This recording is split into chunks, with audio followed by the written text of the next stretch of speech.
Hello et bienvenue dans Histoire d'auto, je m'appelle Vincent Desmond et dans ce podcast je vais à la rencontre de gens qui ont consacré leur vie aux bagnoles. Ils ou elles sont journalistes, photographes, illustrateurs, blogueurs ou encore youtubeurs. Ils ont un point commun, de l'essence coule dans leurs veines. Épisode après épisode, ils nous raconteront leur parcours, leurs goûts, leurs aventures motorisées, en un mot, leurs histoires d'auto. L'épopée du Cannonball, c'est le titre d'une comédie potache sortie au cinéma au début des années 80, avec Burt Reynolds, Farrah Fawcett, Dean Martin ou encore Roger Moore. Mais le Cannonball Run, c'est surtout une course clandestine mythique entre New York et Los Angeles. Le but, établir le meilleur chrono possible en déjouant le trafic et surtout les contrôles de police. Mon invité est le seul Français à avoir relevé ce défi. Il a déjà effectué 2 tentatives de record, mais il n'a pas dit son dernier mot. Il va nous raconter cette aventure. Je reçois Romuald Clarion.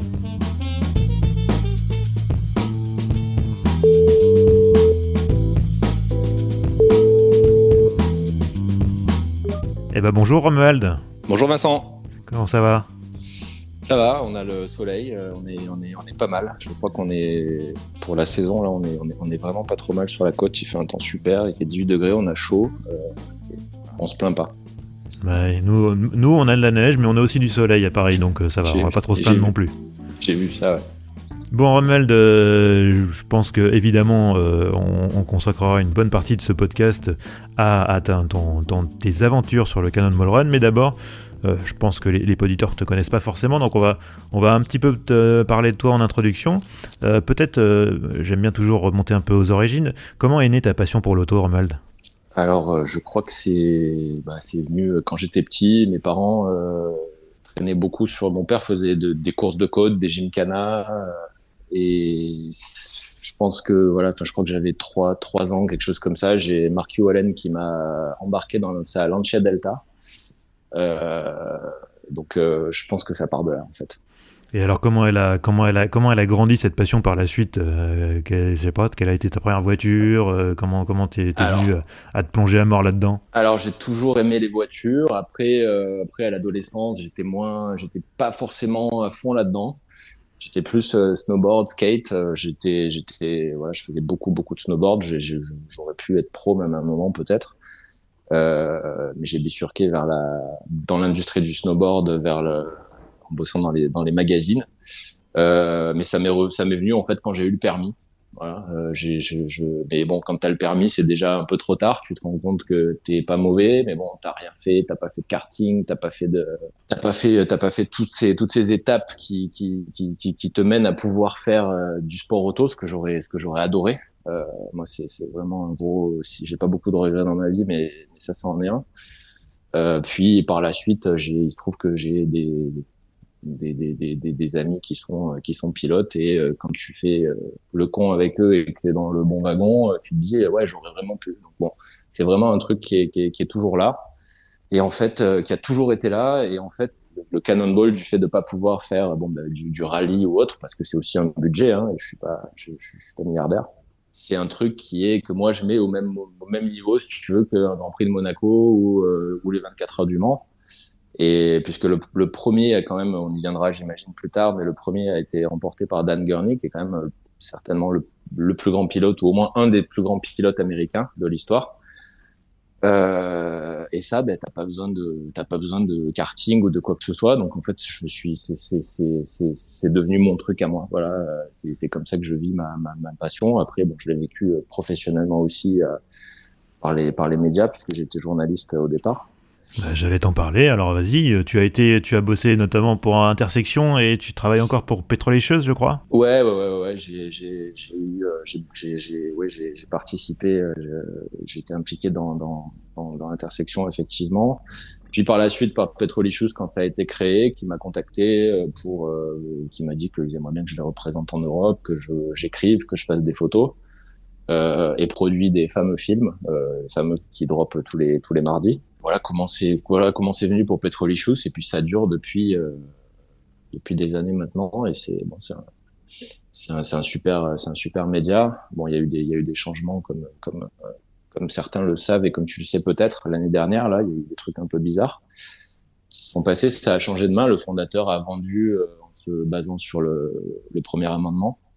C'est malheureux. mais bon, ça continue, c'est l'essentiel. Donc maintenant, c'est plus Afshin Benya qui est le propriétaire, mais pas de Devereux. Et je continue à à écrire, à produire des films, à faire des photos, puisque je crois que j'ai eu 3 publications l'année dernière, il me semble. Voilà. C'est une chance parce que c'est un média magnifique et puis qui a pris la tendance des médias globalement à contre-pied, puisque ça a été d'abord un site internet et qui est devenu par la suite, il y a eu un membership de Petrolicious, et en fait il y a un magazine qui est fait toutes les saisons en fait, que les abonnés reçoivent. Je savais pas ça. Ouais, il doit y en avoir, là j'en ai 3 sous les yeux, mais il doit y en avoir 4-5 je pense qui sont sortis. Ça fait une paire d'années. Et donc c'est à contre-courant total de la tendance globale, hein, puisque bon, bah, t'es journaliste, tu sais que la presse écrite, l'âge d'or est plutôt derrière que devant. Ouais, mais c'est pas si isolé que ça, parce que regarde, la revue automobile, ça a été d'abord un site web avant d'être un magazine papier. Il y a aussi d'autres exemples. Par exemple, moi je travaille pour Motor Legend, et Motor Legend a racheté un type de presse qui s'appelle Top Scars. Et du coup, ils éditent, ils éditaient historiquement sur le web, et maintenant ils éditent aussi un magazine.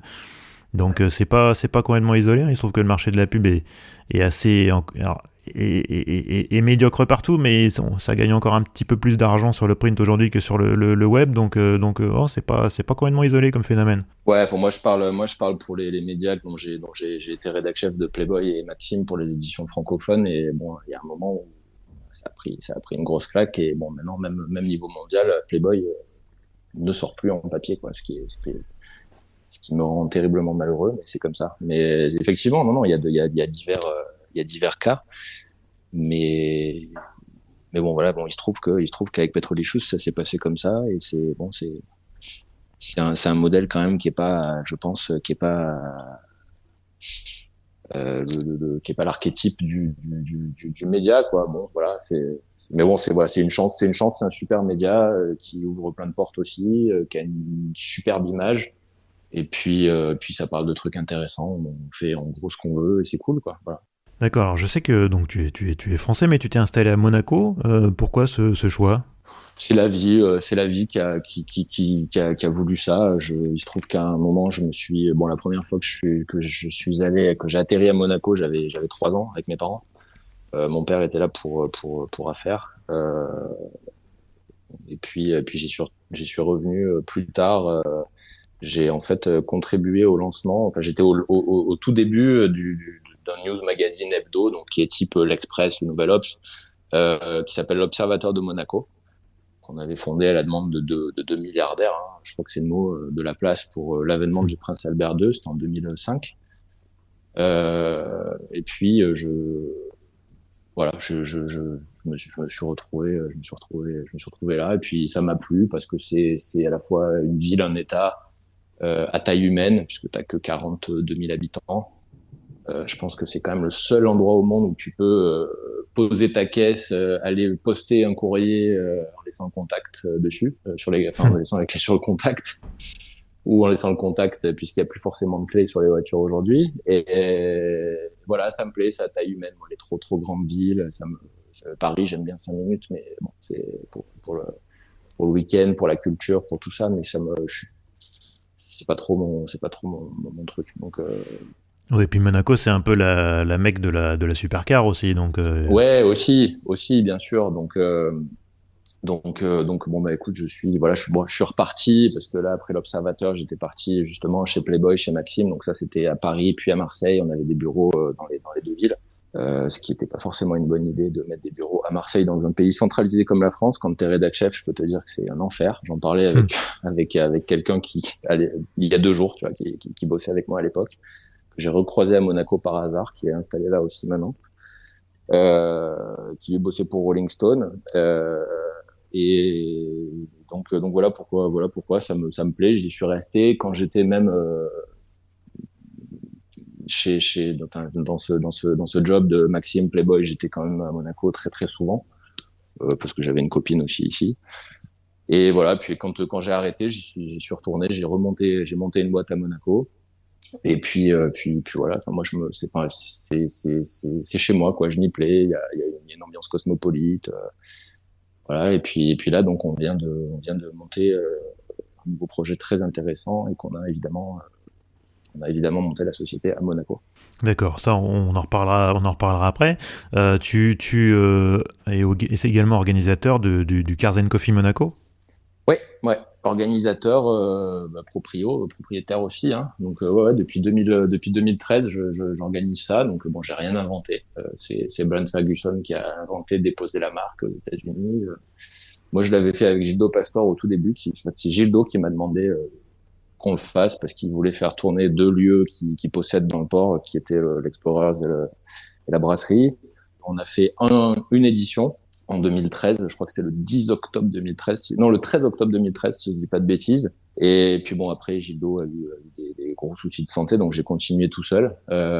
Puis là, on en est je crois que le prochain en mars, c'est le 29e. Donc on en fait un tous les 2-3 mois. Voilà, c'est simplissime, c'est un événement qui donne le sourire aux gens. Quand les gens ont le sourire le dimanche soir, moi je suis content. Voilà, c'est dans un lieu extraordinaire. Oui, et puis j'allais dire, voilà, un Cars and Coffee à Monaco, on imagine que la sélection de voitures, elle est over the top, comme disent les anglo-saxons. Ouais, alors c'est pas aussi. Il y a beaucoup de gens qui imaginent qu'il y a que des Pagani, des Koenigsegg, des trucs comme ça. Moi, je suis très axé sur le fait qu'il y ait vraiment toutes les voitures, parce qu'un Cars and Coffee à la base c'est ça. Et ça va, je veux dire, il n'y a pas que des Pagani et que des Koenigsegg, elles sont vraiment minoritaires, mais le spectre va moi j'avais une 4L qui était assez connue, qui était la 4L S4 avec laquelle j'avais remporté le Red Bull Cocorico, qui a malheureusement brûlé il y a 2 ans dans un parking à Monaco. Et jusqu'à là, qu'est-ce qu'on a eu? J'ai amené la Alpine A110 première édition 6 mois avant qu'elle soit livrée, avec David Twigg qui était l'ingénieur. J'ai eu la Apollo IE 2 ans avant qu'elle sorte. Puis dans ce qui était sorti, il y avait la Chiron la semaine où elle a été livrée, la P1 GTR qui est donc à 25X au monde. Et il y a vraiment ce spectre-là très large. Moi, c'est ce qui m'intéresse, c'est la diversité, quoi. Voilà, je dis toujours, c'est valable pour les Cars and Coffee, c'est valable pour les rallyes, puisque j'imagine qu'on va y venir aussi. Je dis toujours que si tu mets 120 notaires dans des Porsche sur une semaine, je pense pas que tu vas te marrer autant que ça, quoi. Autant que si tu mets une 2 chevaux, une 4L, des supercars, tu vois. Je pense que c'est la diversité des gens et des modèles qui fait que, voilà. Je suis très à cheval là-dessus. Enfin, je veille à ce que ce soit très très varié. Donc on a que 60 voitures parce qu'à Monaco, la place c'est Oui, j'allais dire, il y a un quota, oui. ça fait, ouais, on le fait dans un endroit exceptionnel qui est de l'autre côté de la place du casino, qui est la terrasse de l'Opéra Garnier, donc qui a été fait par Garnier tout comme à Paris. Il y a 60 places, point, quoi. Bon, par contre, c'est toujours plein, et comme je suis trop sympa, je dis toujours, même à des gens qui se pointent en dernière minute, ok, venez. Donc bon, des fois c'est un peu le bordel parce qu'il y a des voitures garées un peu de partout, mais bon, c'est pas grave quand t'as les gens qui te disent merci pour la journée formidable et tout. Bon, ça te fait la tienne, quoi. Voilà. Bon, voilà, ça, si jamais vous traînez du côté de Monaco, donc c'est quoi la régularité du Cars and Coffee Monaco? C'est tous les 2 à 3 mois à peu près. Alors il faut que toutes les planètes soient alignées, hein, qu'il se passe rien à l'opéra. Donc bon, en ce moment on est à peu près tranquille. Oui, Bien qu'en moi en 2020 j'ai fait 3 events en juin, octobre et décembre. Je pense pas qu'il y ait grand monde au monde qui ait fait 3 événements dans l'année 2020. Donc j'ai une chance incroyable. Le gouvernement a dit OK, on fait attention. Il y a les gestes barrières, tout le monde a des masques. De toute façon, dans l'espace public monégasque, c'est obligatoire d'avoir un masque. Voilà, c'est à peu près tous les 2-3 mois. Et le prochain a lieu là le 14 mars, si tout se passe bien. Voilà. dans tous les cas, il y a une page Facebook Cars and Coffee Monaco pour ceux qui sont intéressés Exactement. et Et qui un traînent compte dans la région. Instagram et Facebook. Ouais, ouais. Voilà. Bon, on va se rapprocher progressivement du Cannonball, mais on va d'abord commencer par ce qui est un peu, comment dirais-je, l'enfant incestueux du Cannonball, c'est le Gumball 3000. Tu as participé à plusieurs éditions. Ouais, j'en ai fait pas mal, ouais. Alors, c'est un rallye qui a mauvaise presse, hein. En gros, c'est souvent vu comme une course de jet-setters alcoolisés et drogués. J'imagine que ta vision à toi est très différente. Surtout en France, ça a cette connotation-là. C'est dommage. Maintenant, voilà, si, enfin moi, je sais pas trop. Enfin, j'ai écouté ton émission qui d'ailleurs, je suis ravi d'y être invité parce que j'ai trouvé ça très très cool dans le ton. Voilà, j'ai fait mes devoirs, hein, je les ai tous écoutés Merci. C'était avant pas qu'on s'écoute. obligatoire, hein. Ah non, non, non, non, mais c'est pas contractuel, mais je le dis, tu vois, si je le pensais pas, je le dirais pas, et c'est vraiment très, très cool, et voilà, là, j'en parlais à midi à quelqu'un, voilà. Donc merci. Oui, donc je disais, je sais pas si on a trop droit, mais bon, j'ai vu une émission l'année dernière qui y était consacrée, et c'est pas du tout ce que ces gens-là vous ont raconté, quoi. Mais alors vraiment pas du tout. D'ailleurs, moi j'y étais, il y a un moment on me voit dedans, j'ai refusé de leur parler parce que je me doutais fortement que ça allait finir comme ça. C'est en fait, il y a eu le Cannonball, dont on parlera plus tard, qui a eu lieu à 4 reprises dans les années 70. En 76, un film a été inspiré du Cannonball qui s'appelle The Gumball Rally, avec Michael Sarrazin, Raoul Julia et d'autres, qui a été fait sans demander à l'organisateur Brooke Yates, qui avait un peu les nerfs et qui d'ailleurs par la suite a donc écrit Cannonball Run pour le studio qu'il a produit. En fait, c'est un peu les poupées russes parce que Maximilian Cooper, donc, qui a inventé le Gumball 3000 en 99, c'est un ami à moi, s'est inspiré du film de Gumball Rally pour le nom, pour tout, et voir, il ressemblait même un peu à l'époque au mec qui organisait le Gumball Rally dans le film. Donc, c'est inspiré du film qui s'inspire de la réalité. Voilà. Mais Max est un dingue d'art, d'automobile, de pop culture en général, et en fait c'est une mise en exergue de toute la pop culture. Tu vois, quand on a eu plein de fois David Hasselhoff, bon, on l'a perdu plein de fois aussi, qui participe parce que K2000, parce que il y a Alerte à Malibu aussi. Ça fait partie de la pop culture, quoi. Ça appartient à tout le monde. Il y a eu Tony Hawk qui l'a fait avec des amis à lui dans un van réplique de celui de l'agence Tourisque. Il y a eu, bon, nous on avait fait la Batmobile aussi une année. Voilà, c'est une mise en exergue de voilà. Et t'as des gens qui sont des entrepreneurs, des milliardaires, des stars du sport. Il y a eu les Jackass qui l'ont fait, il y a eu DJ Muggs de Cypress Hill. Et en fait, le gumball, c'est ça. Et c'est alors évidemment sur le lot, il y a deux trois gros cons qui se croient tout permis parce qu'ils sont milliardaires. Mais la grande majorité, c'est pas ça du tout, quoi. C'est vraiment pas ça. Il y a vraiment des gens de tous horizons qui sont passés par là. En fait, c'est une grande balade, une grande parade, je dirais, de 3000 miles toujours. Alors, ça peut être en Asie, ça peut être en Europe, ça peut être aux États-Unis, ça peut être un combo, puisqu'il y a déjà eu Stockholm, Las Vegas ou Miami, Ibiza, tu vois.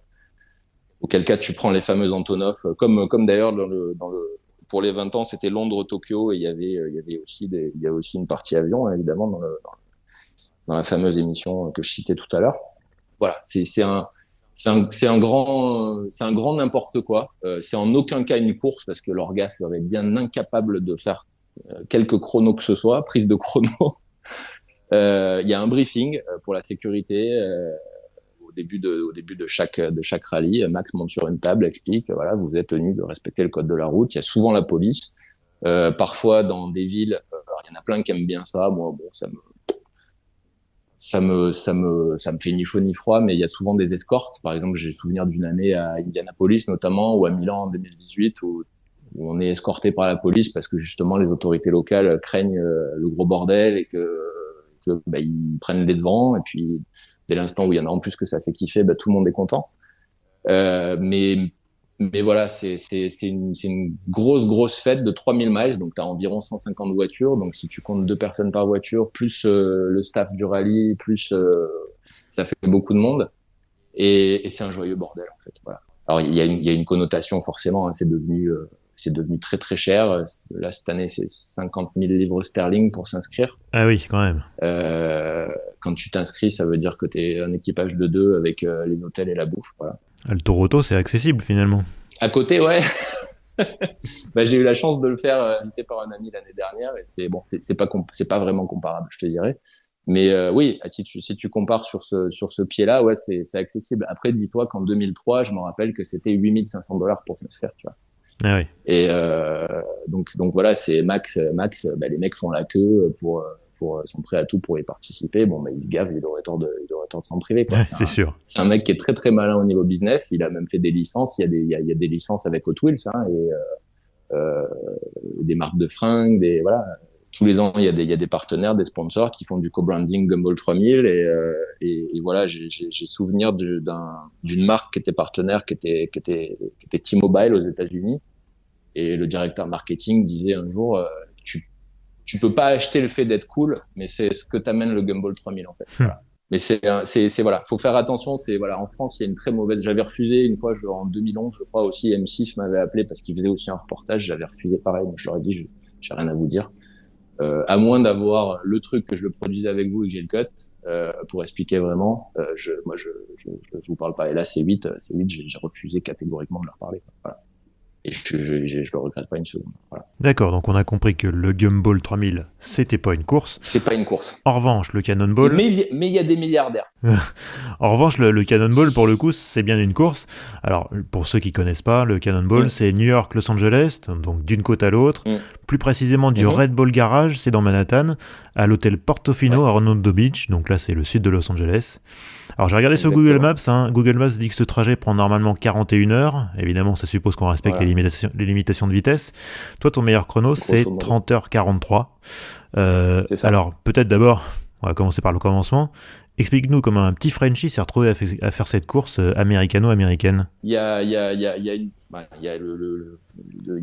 Gumball revient parce qu'il y a un Gumballer très célèbre qui s'appelle Alex Roy qui le faisait avec qui est francophone d'ailleurs et que j'embrasse parce qu'il écoutera qui faisait le Gumball avec une M5 bleu à l'époque, bleu Le Mans. Il l'a fait au tout début, puis dans les années 2000. Avec Polizza écrit sur les flancs, si mes souvenirs sont exacts. Team Polizza 144. C'est ça. Et il a fait aussi en Bentley, qu'il avait mis vraiment mal, je me rappelle, en Asie, avec une Continental GT. Et donc Alex, après toutes ses aventures Gumball, lui, il voyait ça comme le Cannonball. Alex, c'est un personnage, il a fait... cette émission là, comment ça s'appelle, le Bachelor aux États-Unis notamment, il a fait une saison. D'accord. C'est vraiment un personnage. Ouais. Et après le Gumball, tu tires un peu la ficelle et tout ça, et puis ça vient la pelote, et puis il voit le Cannonball, il découvre un peu ça, et puis il voit que après le Cannonball, donc les 4 éditions qui ont eu lieu dans les années 70, il y a eu 3 fois l'US Express, qui était sensiblement la même chose. Que ce qui était considéré comme le record, c'est les vainqueurs de l'US Express 1983 avec une Ferrari 308 qui ont mis 32 heures et 7 minutes. Donc pour faire, c'était pas le Red Bull au Portofino, c'était de Long Island à Santa Monica Pier, mais bon, on va pas chipoter. Ils ont fait ça en 32 heures 7 minutes. Et Alex s'est dit, c'est le record continental et moi je vais le péter. Voilà. Alex, c'est vraiment, il est comme ça. Donc il est parti avec Dave Meyer qui avait fait beaucoup de Gumball avec lui et puis ils ont d'abord pété un moteur avant de péter le record sur la première tentative, puis ils ont fait 31h04 donc en partant alors Alex c'est un malin, il est parti du Manhattan Motorcar Club à Manhattan, donc qui est un poil plus près du tunnel Lincoln. Ouais. jusqu'au Santa Monica Pier justement, et donc ils ont réalisé ce temps-là. Alors ça c'était en 2006 et pour ceux que ça intéresse, il a édité un film récemment qui s'appelle Apex The Secret Race Across America que j'encourage à regarder, qui est très intéressant. Narré par Ice-T. Et donc Alex a fait ce chrono-là et puis donc il est devenu le roi du Cannonball. L'homme à battre. Et en 2013, un mec qui sortait de nulle part, qui était vendeur chez Lamborghini Atlanta, qui depuis a une petite chaîne YouTube qui s'appelle VinWiki. Un monsieur s'appelle Ed Bolian. Voilà. Ed Bolian est parti avec un client et puis un gars qui l'a trouvé la veille pour spotter derrière sur le siège arrière, qui s'appelle Dan Huang, et son copilote s'appelait Dave Black. Et ils ont fait avec une Mercedes CL 55 AMG, ils ont fait 28 heures 50 minutes. Ce qui est une grosse rouste au 31-04 de Alex Roy. Et en fait, moi, j'ai vu ça un jour où je partais au Gymkhana Grid en Espagne. Et donc, je vois ça avant de monter dans l'avion et je me dis, merde, il a battu le record d'Alex. Et en fait, je me dis, compte tenu de plein de choses de ma vie perso que j'expliquais avant, je me dis, putain, mais en fait, ça, c'est un truc à faire. Et j'ai tout de suite pensé, bon, Alex avait une BM, Ed avait une Mercedes. Bon, moi, j'ai toujours été très Audi Quattro de l'époque du rallye. Mark Hugh a d'ailleurs piloté une Audi aussi. Voilà, donc j'ai vite choisi de prendre une Audi. Après, j'ai réfléchi. Je me suis dit, bon, Audi, qu'est-ce qu'ils font de pas mal? Ils font le TDI quand même, ça serait pas mal. Donc, bon, là-bas, autant te dire que trouver un TDI performant, ça n'existe Ouais, pas le presque. diesel, c'est pas trop leur truc aux Américains quand même. Non, non, non, non. Et puis en plus, bon, il y a un truc, le diesel est très très sale et ça m'a joué des tours. C'est en partie pour ça que j'avais pas battu le record la première fois, que j'ai fait que le deuxième temps. Et le diesel et tous les carburants là-bas sont très très sales. En fait, ça pose des problèmes au niveau des filtres et tout ça. Et donc j'ai vite choisi une Audi Quattro. Et je me dis, tiens, le diesel. Bon, quitte à pas trouver de bagnole aux États-Unis, j'ai trouvé une sorte de RS4 diesel faite par Apt en Europe. Je l'ai acheté, je l'ai testé, je l'ai envoyé aux États-Unis pour faire ça. Je l'ai transformé parce que depuis les années 70 et la course, il y avait des réservoirs additionnels en fait. Donc si t'en as pas un, c'est même pas la peine de partir en espérant faire un temps. Et sauf que comme j'avais un break, je l'ai vu en général là-bas, t'as des réservoirs souples, semi-souples qui sont vendus dans le commerce. Tu peux les monter un peu à l'arrache. Voilà. Et moi, je me suis dit non, non, on va pas faire ça. On va faire un vrai réservoir de course doublé compartimenté. Et c'est ce qu'on a fait, qui prend tout le coffre, donc qui fait 103 gallons, ça fait 390 litres à l'arrière. Ouais, quand même. Ouais, ça fait 452 litres en tout embarqué dans la voiture. Et donc, ça m'a permis de faire un seul arrêt contre 3 à Ed et 6 à Alex à l'époque. Donc déjà, déjà tu gagnes en perf. Hein. Et voilà comment je me suis retrouvé là. Après, ça a pris donc un an à chercher la bagnole. Après, c'est selon ton emploi du temps, tes moyens financiers du moment et tout ça. Donc ça a pris 4 ans puisque j'ai fait mon premier run le 13 octobre 2017. J'imagine que tu t'es pas seulement contenté d'ajouter un gros réservoir. J'imagine c'est un peu de préparation de faire un cannonball quand même. Préparation en termes d'organisation, préparation aussi du véhicule. Par exemple, c'était quoi l'équipement que tu avais dans la voiture? Comment tu t'es organisé pour le refueling? Est-ce qu'il y avait quelqu'un qui t'attendait? Non, alors là, les derniers, l'année dernière, on a eu pas mal de choses qui se sont passées. Mes amis qui ont battu le record, Armin Thoman et Doug Tabut, ils avaient 28 ouvreurs. Donc là, c'est l'armée. Hein. Ils avaient 28 ouvreurs devant eux. Moi, j'étais un peu avec ma bite et mon couteau, en fait, tout seul avec mon copilote qui a en plus dormi pas mal sur les 2 runs. donc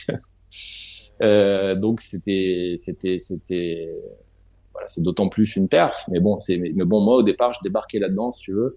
À part Alex Roy, qui m'a beaucoup conseillé, qui m'a prêté du matos, qui me poussait à fond parce qu'il voulait que je batte le record, et qui a été mon témoin 2 fois au départ, au Red Bull Garage, ce qui règle le problème, en fait, parce que forcément, la première fois, on m'a dit, ouais, t'as une preuve ou c'est jamais arrivé? Alors, la preuve, je l'avais, mais je n'avais pas leur balancer sur Facebook parce que, bon, c'est un peu incriminant quand même. Il faut attendre 1 an qui est prescription. Donc, à part Alex, il y avait pas grand monde au courant. Moi, j'ai même souvenir d'avoir pourri une ex. Je m'en excuse, elle parle pas français, mais voilà, parce qu'une fois, elle m'en parlait sur Messenger et j'ai dit, non, arrête. Donc, j'étais un peu, puis en fait, je me suis détendu avec ça. Mais à l'époque, avant mon premier run, je ne connaissais personne. Je suis arrivé là-bas. Mon copilote, c'est même Alex qui me l'a présenté parce que j'avais quelqu'un de prévu de longue date et qui est américain, qui s'est fait choper, qui avait une mise à l'épreuve de 2 ans. Et moi, j'avais pas envie d'attendre encore 2 ans. Et en fait, Alex Roy me présente Seth Rose, qui est un ami à lui. Il me dit, ouais, il doit même en connaître encore plus que moi sur le Cannonball. Donc, je dis, cool. Et il a lui-même une Audi S8 préparée pour le Cannonball parce qu'il veut le faire un jour. Alex me dit, il m'a demandé plein de fois. Je lui dis, ouais, bon, j'ai pas le temps. Et donc, il se trouve que Seth a également une boîte qui fait du wrapping, qui fait de l'installation électronique sur les bagnoles, tout ça. Mm-hmm. Et donc, en fait, je lui amène la voiture pour qu'il m'installe déjà des jammers. Alors les jammers, on explique pour ceux qui connaissent pas, c'est les systèmes qui permettent de brouiller les radars. Hein. Voilà, quand un radar te contrôle, en fait, il faut qu'il se bloque sur quelque chose pour voir comme tu avances. Il bloque devant ta plaque d'immatriculation en général. Aux États-Unis, il n'y en a pas toujours, mais il te bloque devant. Et en fait, autour de la plaque devant, t'as deux petites têtes noires qui envoient un signal contraire et qui brouillent, d'où le jam. Et en fait, ils peuvent pas te lire. Voilà. Donc, l'officier peut juste estimer, mais ça n'a aucune valeur légale. Donc, bon, voilà. Mais bon, avant d'utiliser les brouilleurs, on a quand même des détecteurs, hein. Donc, c'est c'est un peu la NASA. Et encore, moi, je suis vraiment pas celui qui a le plus utilisé de gadgets. Donc, j'avais détecteur, brouilleur. Aujourd'hui, on a les Waze et tout ça, et c'est un bond en avant fantastique, parce que quand j'ai lu le livre de Brock Yates, donc qui a inventé la course, qu'il a gagné pour la première édition avec Dan Gurney, il y a un livre qui s'appelle Cannonball, point d'exclamation, qui est sûrement mon livre préféré. Et je l'ai lu que très récemment. En fait, c'est le fils de Brock Yates qui me l'a envoyé pour Noël parce que c'est introuvable. Et quand je l'ai lu vite fait à Noël, je me suis senti beaucoup moins seul déjà. Mais quand il t'explique ça, en fait, quand il t'explique comment ça se passait à l'époque, enfin, j'ai vu des photos, rien que quand tu rentres dans Los Angeles, t'as une carte de LA qui est quadrillée, tu vois. Et tu viens de te taper 30 heures à travers les États-Unis. Voilà, nous on a Waze qui dit elle est à droite, elle est à gauche, tu vois, c'est quand même autre chose. Donc on a ces outils. Donc en gros, t'as deux Waze. J'ai vu que tu avais publié une photo dans la S8, bon, pour annoncer le podcast. Oui, c'est ça, c'est la pochette de l'épisode, pour ceux qui se On posaient voit la qu'il y question. a, ouais, mais sur la pochette, on voit pas tout parce qu'elle est en format Eh carré. oui. Et en fait, t'as deux écrans GPS en gros. Plus tu peux mettre ton iPhone, tout ça. Et puis t'as détecteur, brouilleur. Bon, tu peux avoir. On a utilisé une fois aussi, mais ça marchait pas terrible, le scanner radio, pour écouter la police, pour savoir s'ils parlent de toi. Ouais. Voilà, moi je suis jamais allé plus loin. Si Alex Roy m'avait prêté pour le premier run ces jumelles de l'armée à vision nocturne, mais on les a pas beaucoup utilisées. Voilà, c'est tout. Je suis pas du tout le plus geek de toute cette joyeuse bande là. À chaque fois, vous n'étiez que deux dans la voiture, parce que par exemple, Alex Roy en 2006, ils étaient trois. Il y avait aussi quelqu'un sur la banquette arrière qui scrutait à l'horizon, effectivement, à la jumelle, éventuellement, Voilà, les contrôles de voilà. police. Vous étiez que deux? Alors nous on était deux pour le premier run en 30-53 avec le break, et pour le deuxième run, donc 11 mois plus tard, j'ai dit bon, on a cette S8 préparée, on va lui donner une chance. Donc on a pris la S8. On n'a jamais été dans un meilleur rythme qu'avec le break, même si à l'arrivée on fait 10 minutes de mieux. Mais c'est parce que j'ai vraiment lésiné à un moment sur la fin, parce que au départ du run avec la S8, on perd une demi-heure parce que mon copilote se fait flasher à 120 miles à l'heure en Pennsylvanie. Donc on est arrêté une demi-heure. Pour ce deuxième run, on avait Alex Sobran, qui est l'éditeur de Petrolicious. Donc c'est lui qui a pris la photo, hein, Ouais. dans la S8. Par contre, il spottait pas trop les flics. Il m'a aidé à faire le plein, comme ça toi tu peux aller faire pipi tranquille. Et c'est à peu près tout ce qu'il a fait. Il spottait pas plus que ça. Il a dormi aussi pas mal. Mais voilà, on a été trois, mais en fait c'était plus suite au wow de ce que j'avais fait 11 mois avant avec Seth, qu'on s'est dit. Bon, lui était en Pennsylvanie chez ses parents. Il me dit ah, tu vas faire ça, je viendrai bien avec vous, je fais des photos, et puis si vous pétez le record, comme ça ça documente quoi. Voilà. Mais c'était pas tellement dans une optique d'efficience. Voilà qu'on a été trois. Mais on a été trois pour le deuxième round. Oui, parce que ça, c'est quelque chose qui m'a frappé quand j'ai regardé le film d'Alex Roy, Apex. C'est l'approche quasiment scientifique qu'il avait de la chose, effectivement, où chacun avait son rôle bien réparti. Parfois, il y avait même des gens qui les attendaient aux stations-service pour gagner du temps, éventuellement pour payer, et qui partent avant. Il y a même un moment un avion qui les suit pour les prévenir des contrôles de police en amont. C'était une organisation quasiment militaire. Ça lui a coûté beaucoup d'argent, Alex. Et beaucoup d'amis, a priori aussi. Ouais. Mais ouais, bon, Alex est très comme ça. Je te disais tout à l'heure, c'est un personnage. C'est vraiment quelqu'un que j'adore. Moi, c'est mon grand frère, hein. Et, et il a ce côté-là, ouais, militaire. On organise tout. Bon, Arnie Thoman est encore un cran bien au-dessus là-dedans. Et moi, Alex me disait à l'époque, mais tu comprends pas, il faut que tu fasses ce tableau là, que tu saches et tout. Alors moi, les maths, ça me fatigue, mais à un point, voilà. Bon, je l'ai quand même fait. Je l'ai envoyé. Je me rappelle, j'étais chez Alex dans son loft à New York. J'ai fait le truc pour les arrêts, justement, les switches de pilote et tout ça.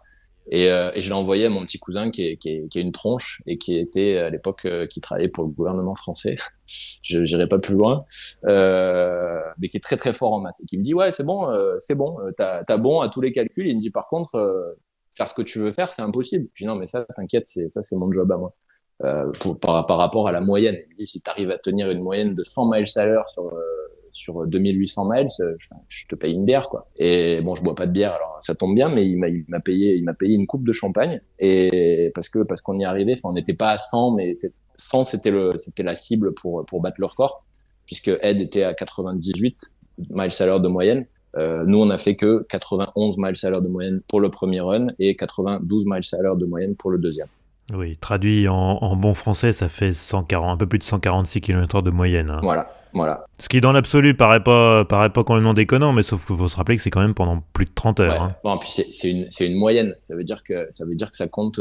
Ça veut dire que si je te prends le deuxième run avec la S8, c'est en tenant compte de 25-30 minutes, je sais plus exactement, à l'arrêt total. Donc ça veut dire 0. Donc ça veut dire que à chaque minute que tu passes à 0, il faut rouler très très vite. Et bon, alors tu vas me dire comment tu t'es sorti de là si tu avais paumé ça dès le départ. Ed Bolian m'a dit mais pourquoi t'es pas reparti à New York pour repartir, parce que c'était en Pennsylvanie, quoi. Oui, c'est vraiment le début de la route là, oui.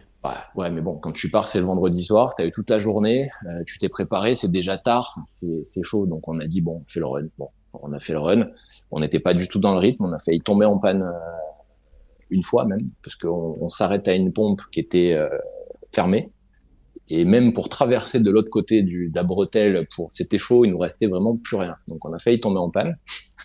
Bon, on n'était pas dans le rythme du tout, et pourtant au final on finit 10 minutes de mieux qu'avec le break, qui était aussi le deuxième temps de toute l'histoire déjà. Donc et on refait le deuxième temps de toute l'histoire, ce qui fait qu'en arrivant là on se retrouve avec 2 des 3 meilleurs temps, ce qui fait que bon, les Américains m'ont regardé comme un peu E.T. Et alors comment on a récupéré ça? Vers la fin du run avec la S8, je vois mon copilote qui dort, il faisait nuit, Alex Sobran derrière qui dort. Je me dis bon, alors c'est soit je me pose et on fait tous un gros dodo, soit on est quand même, moi j'avais envie d'arriver à LA et d'en finir, quoi. Donc j'ai appuyé, on était dans le désert entre Arizona et Californie, et même si j'ai pas chronométré à la minute, je sais que pendant 1 heure sur une 2 voies dans le noir, j'ai roulé entre 150 et 170 miles à l'heure, ce qui fait une moyenne de 160 miles à l'heure de moyenne. Et ben ça a tout remonté, en fait. Voilà. Et à la fin, je vois que j'étais en avance sur le temps de l'année d'avant, qui était avec ma voiture, puisque la S8 était à mon copilote. Et moi, j'adore le break, je l'avais préparé, c'était mon bébé, et ça m'emmerdait de battre mon break, en fait. Et je levais le pied, et mon copilote me dit, qu'est-ce que tu fais? Tu roules comme ma grand-mère? Et donc j'étais démasqué, et au final j'ai continué à rouler un peu, et on a fait pile 10 minutes de mieux, ce qui était bon, on aurait voulu le faire exprès, on n'aurait pas pu. Et là il y avait en fait le deuxième run qu'on a fait, donc c'était en septembre 2018, et pendant toute la décennie de 2010 il y a eu comme tu dirais un rallye Monte Carlo historique du Cannonball Run qui s'appelait le C2C Express, et qui est très underground, strictement sur invitation, et auquel évidemment j'étais invité. Et j'ai dû monter un pipeau à l'organisateur pour lui dire que à l'époque je travaillais pour Red Bull, que j'étais pris en Europe et que je pouvais pas me déplacer et tout ça, parce que j'avais déjà prévu le run quelques mois à l'avance ce week-end-là. Ce qui fait qu'on est parti, personne ne savait, donc on partait du même endroit, hein, du Red Bull Garage. Et il y a que Alex Roy qui était au barbecue des pilotes, parce qu'il le faisait cette année-là avec Ed Bolian et Arnie Toman. Et donc Alex était au barbecue, a traversé pour être notre témoin encore, ne l'a dit à personne. Nous, on est parti 12 heures en amont de la première voiture de cette course historique, qui était donc des voitures pré-1980 et $3,000 de budget maximum. Et donc, en fait, autant le premier run, j'avais attendu quelques 6 mois en fait, je voulais continuer à bosser tranquille. J'avais attendu 6 mois avant de le dire et de le publier. Autant là, je suis arrivé sur le parking, j'ai mis un Instagram de suite, quoi, sur mon Instagram, et donc tout le monde l'a vu. J'ai reçu des messages d'Ed Bolian et tout, putain, mais ça t'es vraiment pas possible. Voilà. Et quand tous les mecs sont arrivés, donc le lendemain ou dans les 36 heures qu'on suivi, voire 48, au Portofino, j'avais toute la scène, tous les gens qui aiment le Cannonball, en fait, et qui participaient à ça, qui nous voient, qui nous disent, putain, mais vous sortez d'où? Parce qu'il y a 1 an, personne vous connaissait. Vous débarquez avec ce break que t'amènes du bout du monde, en plaque monégasque. Exactement. Exactement. Import temporaire. Pas plus de 2 ans. Et donc voilà. Et là, tu refais le même coup avec une autre bagnole en 11 mois et tu te retrouves avec deux des trois meilleurs temps de toute l'histoire, quoi. Donc, t'es qui, toi, en fait? Donc, c'était assez rigolo et c'est vraiment là que j'ai connu un peu toute la scène de tous les cannonballers. Donc, il y avait Arnie Toman, il y avait Doug qui a gagné cette année-là, donc il a depuis battu le record avec Arnie. Il y avait Alex, il y avait Ed. Il y a une question quand même qui me turlupine, moi, c'est comment tu arrives à gérer la fatigue sur un truc comme ça. On parle encore, je répète, de 30 heures de conduite. Alors vous êtes deux, voire trois éventuellement à À vous fond, hein. relayer, mais il y a de la conduite Mm. de nuit, c'est des routes assez monotones, souvent on est aux Alors non, c'est États-Unis. toujours, c'est toujours deux à se relayer parce que quand tu prends, regarde, Alex et Dave, ils se relayaient, mais Corey était derrière et elle filmait, elle était juste média, quoi, comme moi avec Alex Sobran, comme les spotters qu'ont utilisé Arnie et Doug par la suite. En fait, t'en as toujours que deux qui conduisent. Voilà. Tu peux mettre trois, hein, je veux dire, il n'y a pas de règle, hein. La seule règle du Cannonball, disait Brockett, c'est qu'il n'y a pas de règle. Comme ça, t'es tranquille. Et ben, comment tu fais? Déjà, faut avoir le goût pour ça, déjà. Faut avoir, je pense, les capacités. Et puis à partir de là, voilà, ça se fait, en fait. Tu tiens sur l'adrénaline. Bon, c'est pas les bisounours tout le long, hein. Il y a des moments où tu te dis, putain, mais qu'est-ce que je fous là, presque, quoi, tu vois. Même si t'as bossé comme un dingue pour faire ça, pour être au départ, il y a des moments, c'est dur, et on dit, il y a une expression en anglais qui dit que you lose your mind, tu vois, dans le process, au milieu, quelque part, au milieu des states, tu perds ton esprit, quoi. Tu deviens barjot. Et voilà, c'est très, très, ça fait cool comme ça de parler, de dire, ouais, il y a eu les films à Hollywood, tout ça. Il y a d'ailleurs un remake en préparation chez Warner Bros. C'est glam, tout ça, mais en fait, c'est super violent. Quand t'arrives, je veux dire, il y aurait Margot Robbie qui t'attend, tu lui dis, attends, pousse demain, tu vois, parce que c'était claqué, quoi. Même dans la S8, c'est quand même une voiture de papa assez confort. Enfin, j'avais mal à l'avant-bras, aux fesses, à la fesse droite, à la fesse gauche, au dos. Enfin, t'as mal partout, quoi. T'as pissé dans des bouteilles. Alors le premier run, on l'a pas fait. Ça c'est sûr, c'est pas glamour, ça. Faut pas le dire à Margot Robbie. On switchait de pilote et on pissait un coup tranquille. Et la deuxième fois, j'avais prévu 3 bouteilles de Gatorade avec S, A et R, voilà, chacun la sienne. Et je peux te dire que même quand t'es un mec, en fait, les mecs essayaient dans un siège un peu semi-baquet et tout, même en roulant, même à l'arrêt, c'est pas facile. Et quand bon, je te parle même pas d'avoir quelqu'un à côté, tu vois, c'est pas facile déjà dans la position.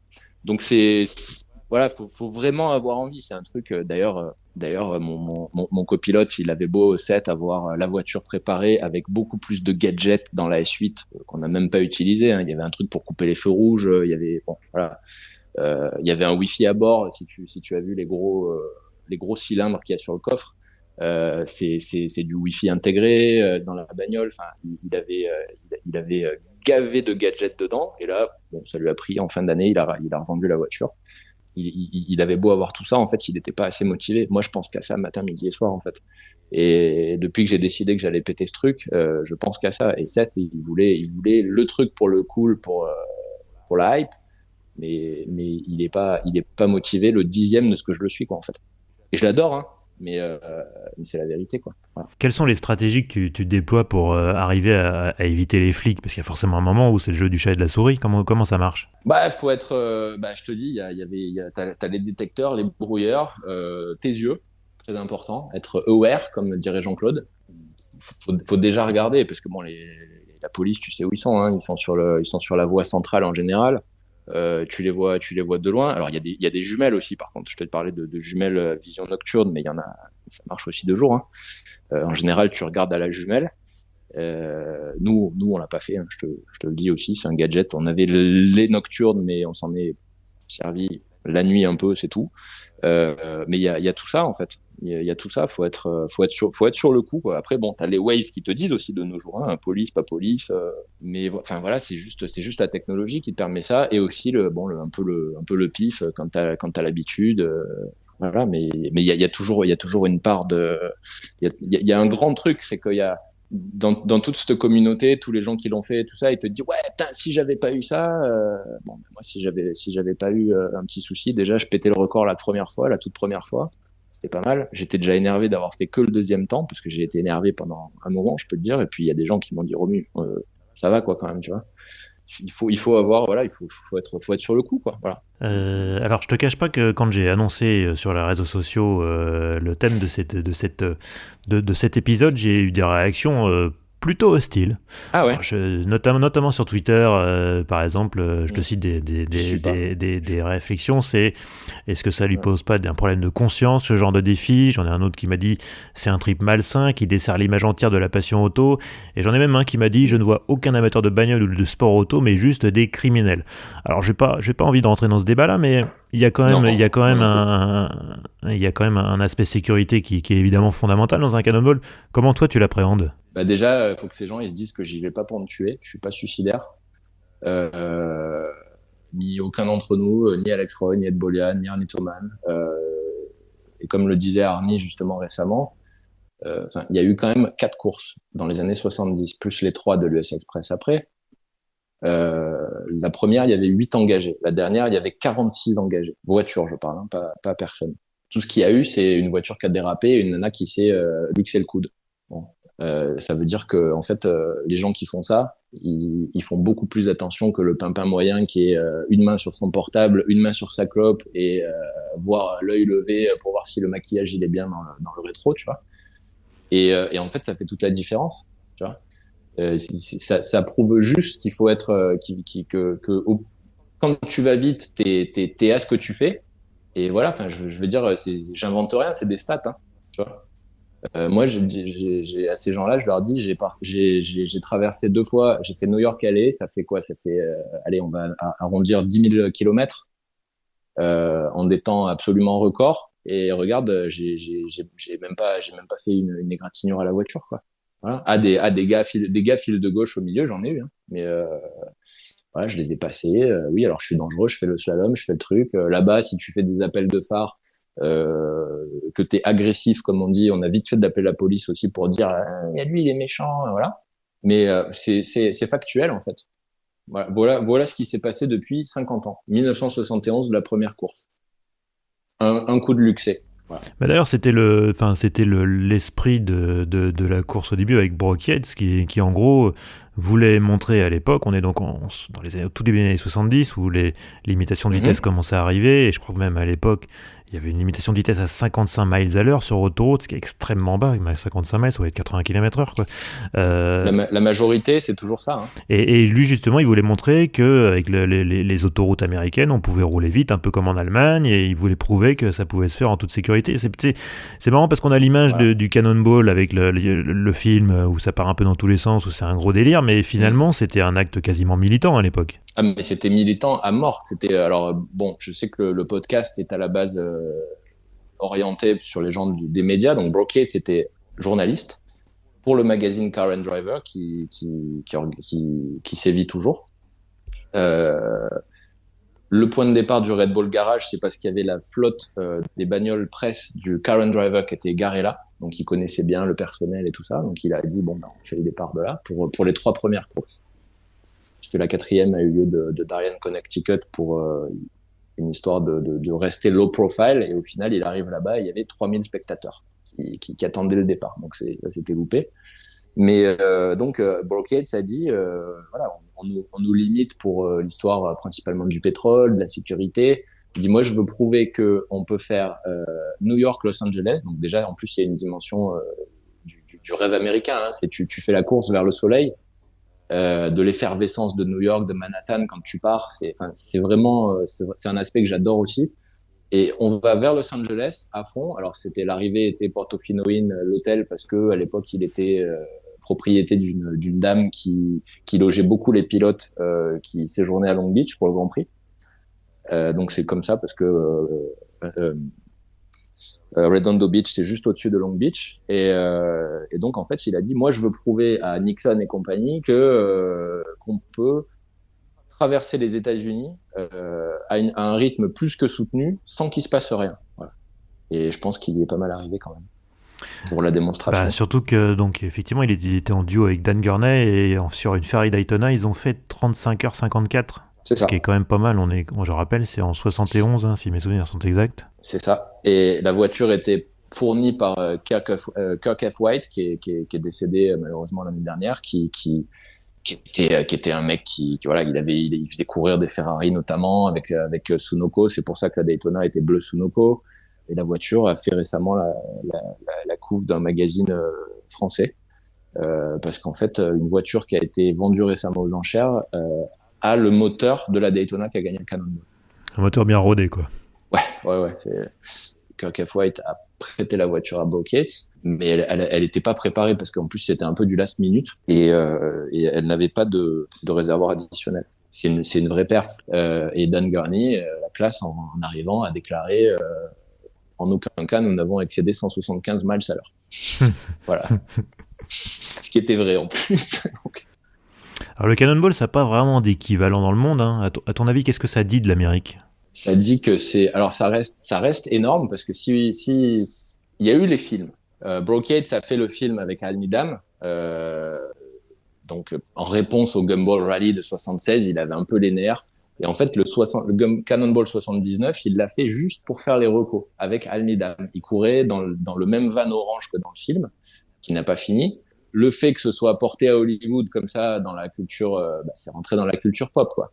Le truc, c'est qu'on n'aurait pas dû avoir une farce comme ça. Alors, il y avait un casting exceptionnel, hein. Roger Moore qui se parodie lui-même, Burt Reynolds, Farrah Fawcett, Jackie Chan, Dean Martin. Enfin bon, Dean Martin dans son dernier rôle d'ailleurs, hein, il aura fait Rio Bravo et ça, je pense que c'est ouais, une drôle de manière de terminer sa carrière, mais ok.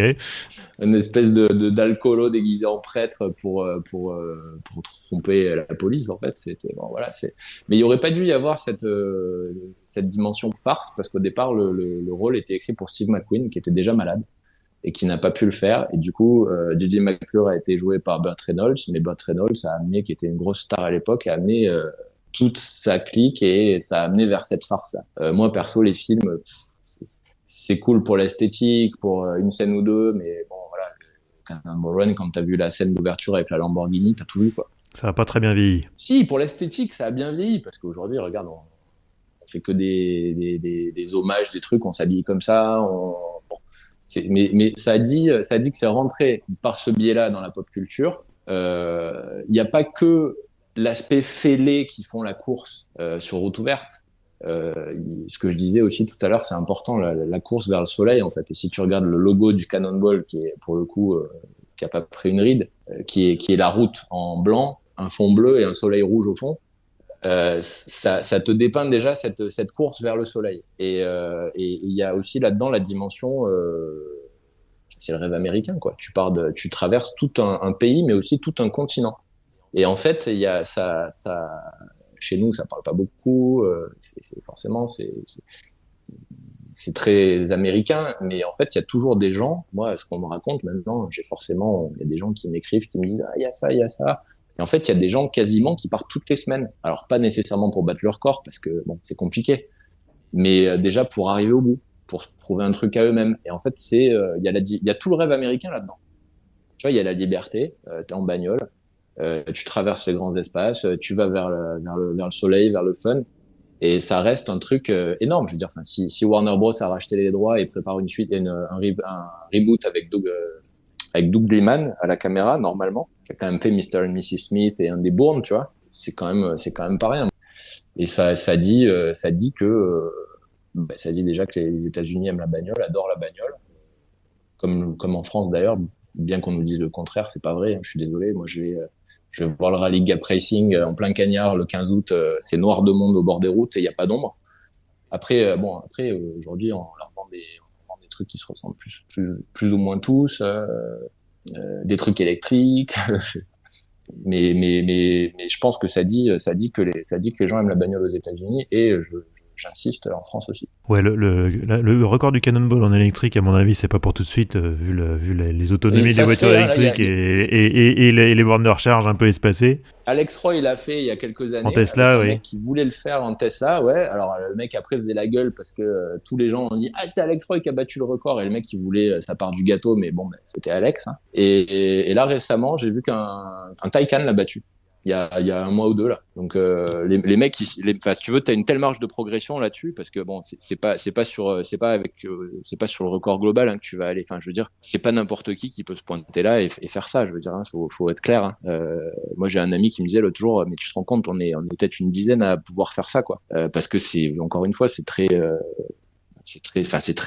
physique, c'est épuisant, c'est voilà, et puis il faut avoir envie, quoi. Surtout, il faut avoir envie. Mais par contre, pour les mecs qui veulent se faire un kiff, il y a l'électrique, t'as une marge de progression phénoménale. Là, l'électrique, le record, il peut tomber 2 fois par an là en ce moment. Tu vois. Ils sont à, je sais pas s'ils sont pas à 50, 51 ou 41 justement, je sais Ouais, je plus. crois qu'ils Mais sont dans ces eaux-là, oui. voilà. Mais bon, ça m'attire pas, quoi. Alors, au moins, là, Moi, je veux la timbale. t'as le temps pour faire des pauses pipi pendant les recharges, c'est pratique. Ah bah là, t'as le temps, là. Tu peux regarder un film, tout. Bon, alors tu en parlais effectivement de Doug Tebbutt et Arnie Toman qui en mai 2020, ils ont profité du trafic réduit pendant le confinement parce que oui, apparemment il y a eu un confinement aussi aux États-Unis, même si j'ai l'impression qu'il était très très partiel, mais Non, il n'y avait pas de confinement, vraiment. ouais, Pas en tout cas, uniquement en médias, en apparemment, tout cas. ils avaient l'air de dire qu'il y avait beaucoup moins de trafic et Ah ils ont oui, ça établi oui. un nouveau record qui est Mhm. absolument ahurissant en 25h39. Ça fait 175 km/h de moyenne. Mhm. Un record qui disent imbattable. Et effectivement, quand on lit ce chiffre, on se dit c'est pas possible de faire mieux que ça. T'en penses quoi, toi? Qu'on en reparlera quand je l'aurai battu. Mais, euh, mais non, non, non, je suis sérieux. Mais bon, alors, il y a eu n'importe quoi dans ce pseudo-confinement. Hein. En fait, les mecs faisaient quasiment la queue au Red Bull Garage pour aller faire des runs. Ce qui aurait pu, pour le coup, créer le premier gros accident, ce qui aurait été dramatique quand même, parce qu'on aurait tout perdu. Oui, il y a même un mec qui a pris une Mustang de location et qui l'a tenté en solo, je crois. Il y a pas un truc comme ça, là? Ouais, mais il a battu le record pour de bon et il était tout seul dans la voiture. Donc lui, je le connais très bien. Je peux te dire que lui, c'est pas un pimpin qui se pointe la fleur au fusil comme ça. C'est un mec il a gagné le C2C Express, justement, la course historique. Il s'appelle Fred Ashmore. Euh, il y a eu un article sur lui et sur le Cannonball globalement, surtout pendant le Covid, là, dans le GQ américain, il y a un numéro de ça.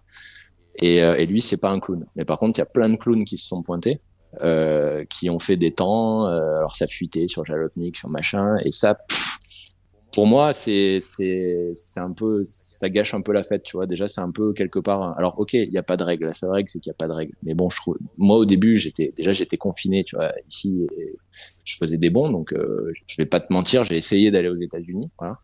La deuxième ou troisième semaine du confinement, c'était vraiment vraiment impossible. Donc je rongeais mon frein. Et pour moi, ça revenait à c'est un peu au Cannonball ce qui est tout ce qui s'est passé là. Pas, je parle pas d'Arnie et Doug. Hein. Tout cet épisode, on y va pour parce que c'est notre chance. C'est un peu jamais, parce que jamais plus jamais t'as la franchise 007. Pour moi, c'était pas très cool. En plus, je trouvais ça pas très respectueux pour Ed Bolian, Alex Roy, Arnie et moi-même, parce qu'Arnie, en fait, avait déjà le record. Et donc, il y a plein un peu de clowns qui sont allés là, et je trouvais ça très dangereux jusqu'à ce que ce soit en fait Fred puis Arnie qui soient allés. Et là, si tu veux, c'est légitime parce que ces mecs-là, Arnie et Doug avaient déjà battu le record un an avant, tu vois, sans Covid, sans rien du tout. Donc ils sont légitimes. Ils se sont un peu aidés du Covid, et c'est pas comme trois fils à papa qui se sont mis dans une A8 blanche et qui sont partis et qui ont laissé soi-disant fuiter les photos d'un copain sur Jalopnik, puis machin, puis Non mais pardon, excuse-moi, hein, je vais me faire l'avocat du diable, hein, mais c'est quoi la différence entre leur tentative à eux et celle de Tabut et Thoman ou la tienne par exemple? bah, c'est qu'en fait ces mecs-là émergent juste quand il y a, enfin viennent juste quand il y a ça, si tu veux, et ils n'ont pas nécessairement l'approche nécessaire.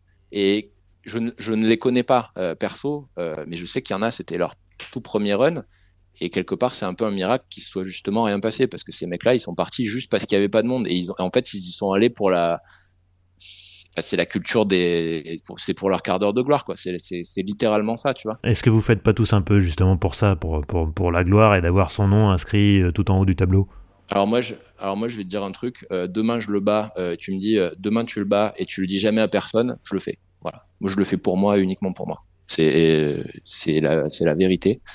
Moi, je le fais avant tout pour moi. Enfin, tu vois, je veux dire, j'ai pas plus battu le record que ça. Mais bon, puisque maintenant, en fait, Arnie et Doug ont deux fois des temps très en haut, tu vois, mais j'étais le seul avant à les avoir.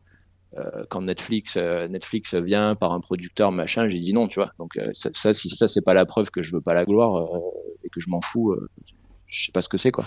Voilà. Donc voilà, après je le dis évidemment, moi c'est le truc c'est le truc dont je suis le plus fier de ma vie certainement que j'ai fait. Alors évidemment que j'ai envie de le dire. Mais si demain tu me dis t'es sûr tu le bats mais là le deal c'est que tu le dis à personne, mais moi je le fais, tu vois. C'est un truc, c'est un peu sacré, tu vois. Il y a des mecs qui ont déposé un jour pour faire un espèce de sous gumball. Et d'ailleurs, depuis, j'ai rencontré le mec qui a fait ça, un des mecs qui a fait ça, qui est le seul qui reste parce qu'évidemment, ils se sont tous bouffés le nez au bout d'un an. Ils ont déposé Cannonball Run pour faire un espèce de pseudo gumball, tu vois. J'ai montré ça à Alex Roy, il a écrit un papier brillant sur un site qui s'appelle The Drive en 2 parties. Il les a fracassés. Et c'est un truc, c'est la Bible, quoi, tu vois. C'est un truc sacré, quoi. C'est une espèce de tribu. On s'appelle Ed appelle ça la Fraternity of Lunatics, tu vois. L'amicale des cinglés. Ouais, on est un peu les gardiens du temple, quoi. Mais le truc, c'est que le temple, s'il se passe un truc grave, on va tous nous jeter des cailloux, quoi. Alors que nous, on fait gaffe, en fait. Et c'est en ça que ça me gênait, tu vois. Et si tu veux, on a une certaine légitimité à faire ça. Mais ces mecs-là qui débarquent et qui viennent juste pour profiter, en fait, ouais, c'est un peu des piques-assiettes, quoi. Voilà. Et sauf qu'il y a une dimension sécurité et que là, pour le coup, ils risquent de faire mal à des gens parce que c'est sûr qu'ils n'ont pas la préparation. Enfin, c'est pas tant la préparation, c'est l'approche globale. Donc c'est en ça que ça me gênait, quoi. Voilà. Et c'était un soulagement quand les copains ont rebattu le record qui disent imbattable. D'accord. Bon, on va en finir là avec le Cannonball. On va revenir un petit peu en Europe. T'en parlais tout à l'heure. Tu t'es associé dans un nouveau projet, une application mobile qui va bientôt être lancée, qui s'appelle Grand Trofeo. Alors c'est un concept assez novateur. Est-ce que tu peux nous en parler en 2 mots? Alors c'est très très novateur. C'est pas mon idée, hein. C'est une idée brillante, mais c'est Laurent Blomet qui en a eu l'idée, qui a organisé depuis 10 ans les rallyes père-fils, père-fille, padre filio.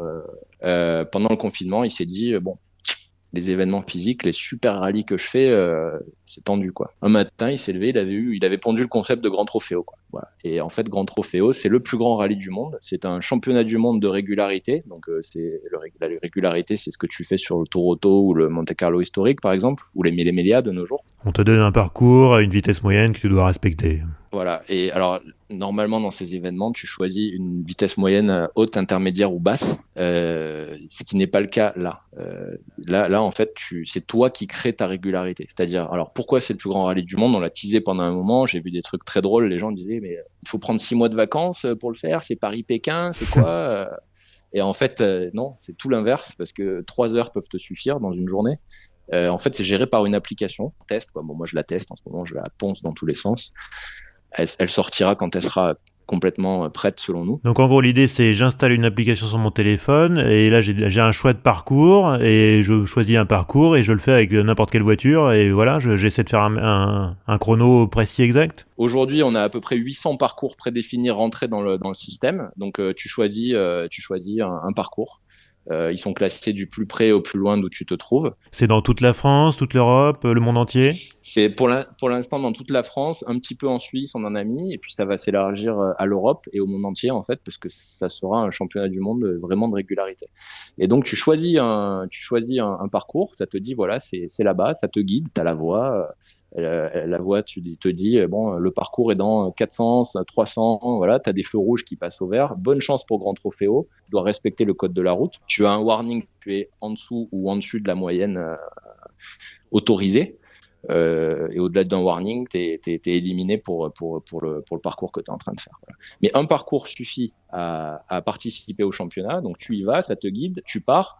Sur le premier tiers, on va voir comment tu conduis, en fait. Il faut juste que tu conduises comme tu te sens, comme tu es bien. Et sur les 2 autres tiers, tout ce que tu as à faire, c'est conduire pareil et donc avoir une régularité sur tout le parcours. Quand tu as fini, tu as un delta, forcément, comme en régularité. Il faut être toujours le plus proche de 0. Ton delta te donne un score. Ton score est mis dans le Grand Trofeo, qui est un championnat mondial. Voilà. Et donc, on va faire, nous, un gala. On va récompenser les 100 meilleurs performeurs qui auront déjà tous d'office l'affiche numérotée, signée, faite par Guy Allen, qui est très sympa. Elle est déjà publique, quoi. Et sur l'affiche, il y a une Maserati MC20 qui sera le premier prix. Voilà. Le vainqueur, on lui remet les clés de la Maserati MC20 pour 1 an. Les 2 et 3 seront aussi d'autres voitures qu'on est en train de voir. Démocratiser ça, parce qu'en fait, tout le monde peut participer. Voiture thermique, voiture électrique. Tout le monde, voilà, le gamin qui a 18 ans et qui pique la 106 kit de sa grand-mère, il peut aller le faire et gagner en plus, quoi, tu vois. Et c'est ça qui est, voilà, pour donc parce que tu vas me dire combien ça coûte. C'est la question que j'allais te poser, oui. L'application est gratuite et le parcours te coûte, on va dire, 99 €. Parce qu'en fait, dedans, tu as une monnaie qui s'appelle le volant. Si tu achètes des volants en gros, ça peut te revenir moins cher, mais on va dire 99 €. Voilà. Et voilà, c'est vraiment une super idée qu'a eu Laurent. Et donc ça démarre officiellement quand ? Alors c'est un peu comme comme disait Ardisson quand il faisait son magazine Façade, le magazine qui sort quand il est prêt, quoi. Non mais mais bon, nous on est un peu psycho, on est un peu perfectionniste, donc voilà. On espère avril là. Voilà. Pour le printemps, ça serait très très bien parce que voilà, ça serait idéal pour un confinement, mais apparemment il paraît qu'il n'y en aura pas de nouveau. Mais on espère pour les beaux jours. Ouais. Et donc il y a un site internet, grandtrophéo.com, c'est ça ? Grandtrophéo.com, il est déjà en ligne en français, en anglais. Il y a tout, il y a le règlement qui est long comme le bras, donc il faut bien respecter le code de la route. Ouais, grandtrophéo.com et puis Facebook, Instagram, comme tout le monde, j'ai envie de dire. @grandtrophéo surtout et grandtrophéo.com. Je suis ravi. Bon, écoute, comme tu as écouté apparemment tous les épisodes du podcast, bravo, félicitations, tu sais comment ça se termine, par 4 questions rituelles. On a finalement assez peu parlé voiture dans cet épisode, mais j'imagine que t'es comme nous tous, tu surfes assez souvent sur les sites d'annonces. C'est quoi ta dernière recherche ? Alors ma dernière recherche, c'est pour Grandtrophéo. On cherche des voitures cool, parce que là le premier prix sera la MC20 dont j'ai parlé. C'est une voiture neuve qui est pas encore sortie, tout ça. Mais on va avoir des challenges spéciaux, des challenges à part, avec des dotations à part. Et l'année 2, ça peut très bien être une voiture pas neuve qu'on offrira. Et donc, j'ai recherché avec Laurent une Testarossa blanche, la dernière fois que j'ai cherché un truc. Voilà. Ah, ça fait un joli prix quand même, ouais. On faisait un concours. Lui il m'a dit, ça serait cool, ça, non? C'était le Defender Pickup de Spectre. Oui. Et donc, moi, j'ai rétorqué, je lui dis, et ça, c'est cool, c'est pas cool, ça, pour un truc, tu fais un challenge 80s ou n'importe quoi. Enfin, moi, une Testarossa blanche, c'est très très cool pour moi. Donc c'est le dernier truc que j'ai cherché, c'est ça. Ton meilleur souvenir de road trip, est-ce que c'était un Cannonball ? Est-ce que c'est un bon souvenir de road trip d'ailleurs ? Parce que bon, ce que tu m'as dit, c'est un peu de souffrance, donc je sais pas d'ailleurs. T'as pas vraiment le temps de regarder le paysage, hein. Donc mais c'est en eux-mêmes des super souvenirs. Je veux dire, la première fois que je l'ai fait, que j'étais avec mon Audi, que j'ai amené du bout du monde le break, et que je suis parti au milieu de la nuit et que j'étais là, je me dis, putain, ça fait 4 ans que je bosse là-dessus, j'étais comme un gosse, t'imagines pas, quoi. Et en même temps, je me disais, bon, regarde la route. Il fait nuit et il brune. Mais des super un souvenir, c'est chaud quand même, quoi. Ouais, bon, allez, on va dire quand on a fait le Red Bull Cocorico, c'était 4L et 2 chevaux uniquement, donc d'où le nom, sur la route Napoléon, donc là, c'était de Briançon à Cannes, on va dire, et la plupart du temps sur des petites routes. Voilà. C'était en juin, le même week-end que Le Mans. Nous, on avait monté la 4L Escape, donc avec la livrée du team Escape. J'étais déguisé en James Hunt avec une combi rouge, le patch, une perruque blonde, voilà. Et Alice était en Suzy Hunt. Et bien que ce soit, je crois que c'était 18 et 19 juin, oui, je suis sûr même, on a pris la neige, la grêle et la pluie, la neige, la grêle et la neige au col de Vars. Voilà. Ah ouais, quand même. Et donc comme c'était un truc assez route, c'était camping et bivouac obligatoire pour tout le monde. Et il fallait avoir une tente, un truc, donc on avait acheté tout le matos. Moi, c'est pas trop mon truc, hein, je te dis honnêtement, le camping. Bon, j'arrive, on était claqués, trempés. Je change, j'ouvre le coffre, tu sais, les 4L, comment c'était fait, t'avais des récipients, ça faisait des petites gouttières et tout, je me prends déjà toute la flotte sur la tronche, j'étais à poil et tout, et ils nous disent, ah ouais, vous pourrez mettre les tentes, là, ce soir, il y a la soirée dans le warehouse, l'entrepôt là-bas, et vous pourrez mettre les tentes une fois que la teuf est finie. Je dis, mais attendez, demain, on a encore une journée de course, quoi. Voilà, moi, je ferai la teuf demain quand j'aurai gagné. Et on a gagné, d'ailleurs. Et en fait, il y avait deux dames, également de Monaco, qui avaient une Dush. Et je passe à côté d'une voiture, je vois une plaque monégasque, tu vois. Et en fait, ça tilte. Je dis, mais merde, je suis pas à Monaco, là.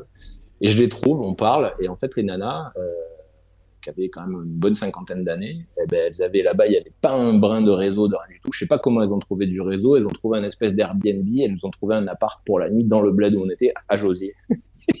Donc, on n'a pas campé. On s'est barré de là. On avait loué l'appart. Et je peux te dire que même dans la chambre, on avait froid. Donc, putain, j'aurais vraiment pas voulu dormir là-bas dedans, quoi. Voilà. Ça, c'est vraiment un super souvenir. Moi, je l'ai fait, c'était 2 jours à la route, tu vois, des 4L des 2 chevaux, quand même 115, 120 bagnoles. Bon, on a gagné, ça te fait un beau souvenir. Mais je veux dire, je me suis autant éclaté qu'à faire le gumball.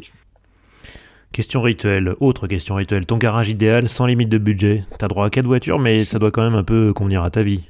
Ouais, bah écoute, je te mets déjà une RS6, comme ça règle le problème. Ouais. Une RS6 C7, hein, pas la dernière avec l'hybridation, machin. Ouais, non. Ouais, la RS6, quelle que soit la version, elle revient toujours, hein, quand même, hein, ou quasiment toujours. Bah alors moi je préfère la 4. Alors bon, on va peut-être, non, laisse une RS6 C7, ok, très bien. Une Ferrari 250 GTO, pas parce que c'est la plus, la machin, et que tu me dis budget illimité, mais je kiffe cette bagnole, quoi. Voilà, Ouais. Elle a une gueule incroyable, elle a l'histoire, elle a le palmarès, enfin, c'est Saxon Wheels, quoi, comme ils disent, tu vois.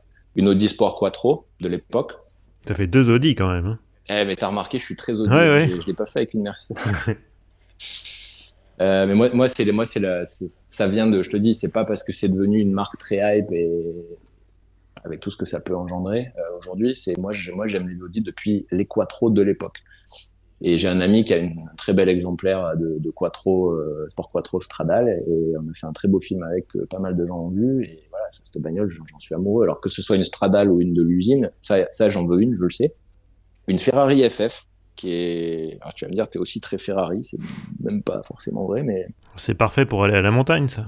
Voilà, pour faire du snowboard, voilà. tout ça. Mais bon, quand t'as une RS6, déjà, mais non, en fait, c'est une voiture. Les gens, j'ai trouvé, se sont beaucoup extasiés sur la GTC4 Lusso derrière, qui est un nouveau modèle, mais qui est jamais qu'un facelift amélioré de la FF. Et la FF, pour moi, c'est l'originel, quoi. Et le design est plus pur. C'est quand même l'originel. Ça revient un peu à ce que je disais tout à l'heure avec le Coca, le Pepsi, tout ça. Elle est beaucoup plus pure, et en fait, je pense que les gens en général comprendront cette bagnole dans 20 ans, je pense. Mais moi, peut-être que d'ici là, j'aurais pu en acheter une ou deux et que je m'en serais gardé une. Mais c'est une bagnole vraiment que j'adore, quoi. Voilà. Donc, on est à quoi? On est à 4. Ça y est, t'as ton garage qui est complet, là. Ah ben voilà, alors, parfait. Non, j'étais sur 5. Ah non, ben alors, j'ai le droit de faire un swap ou pas? Oui, tu peux. Ouais, je t'enlève la RS6 parce que j'ai une FF et je prends l'Alpine A110 première édition. Oui, ça c'est bien, ça. Qui est un bonheur et une smiling machine, et voilà. Puis je l'ai déjà, alors on gagne du temps. Et alors, si tu devais considérer qu'une seule auto jusqu'à la fin de tes jours, ça serait laquelle? Jusqu'à la fin de mes jours, je prendrais la FF parce que ça fait un peu tout, quoi. Bah ouais, c'est pas mal. La vie en V12. Mais rouge intérieur noir, alors. Bah voilà. Parce qu'une Ferrari, c'est rouge. Et en même temps, tu me parlais d'une Testarossa blanche tout à l'heure, c'est pas très logique tout ça. Ouais, mais c'est le. C'est le délire 80s, je comprends. Voilà, c'est la pop culture, encore une fois, qui a mis ça là-dedans. Tu vois, c'est Miami Vice. Ouais. J'aurais pas eu Miami Vice, je t'aurais jamais parlé d'une Testarossa blanche. Non, ouais, de la FF, ouais, tous les jours, je pense que ça fait le job pour tout. Tu peux aller à la montagne, tout. Voilà. Bon, Romuald, merci beaucoup. Merci. On te retrouve sur les réseaux sociaux. Instagram, Romuald Clarion, Romuald_Clarion. Une photo par jour en général. De belles bagnoles, évidemment, de belles bagnoles monégasques, mais pas seulement. Ouais, et toujours live, parce que on a tendance à oublier la dimension Insta d'Instagram. Tu vois. Ouais. Merci Romuald d'avoir partagé ton expérience du Cannonball et d'avoir un peu expliqué quelle est l'idée derrière tout ça, parce qu'effectivement je sais que c'est quelque chose de pas forcément, ça fait pas forcément l'unanimité, c'est pas politiquement correct, ça c'est le moins qu'on puisse dire.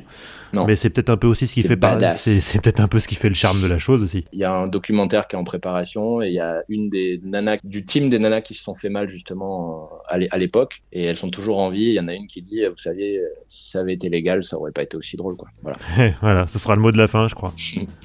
Merci Vincent. Merci Romuald, à bientôt. Ciao. Salut. Bye. Voilà, c'est la fin de ce 17e épisode d'Histoire d'Auto. Alors j'espère que, comme d'habitude, vous l'avez apprécié, que vous avez appris des choses sur cette course mythique qu'est le Cannonball Run.